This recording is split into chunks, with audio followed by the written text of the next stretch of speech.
To take an example from a very trifling trade, that of a nail painter, a worker not educated to this business, which the division of labour has rendered a district trade,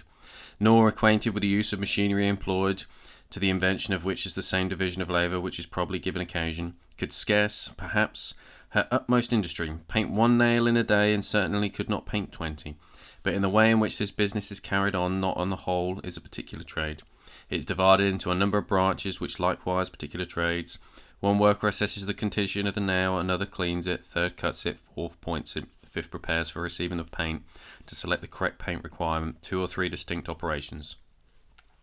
To put it on this particular business, to dry the nails another,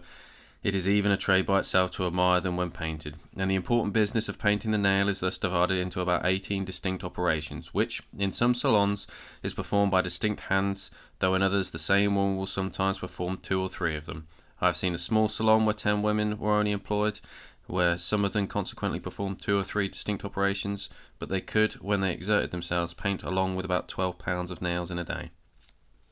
There is a pound worth of 4,000 nails in a middle-aging size. Those 10 persons therefore could paint amongst them upward 48,000 nails a day. Each person therefore might be considered as painting 4,800 nails in a day, but if it had wrought separately and independently, then certainly they could each of them paint 20, perhaps not 1 nail in a day, that is certainly not 200 of 4th.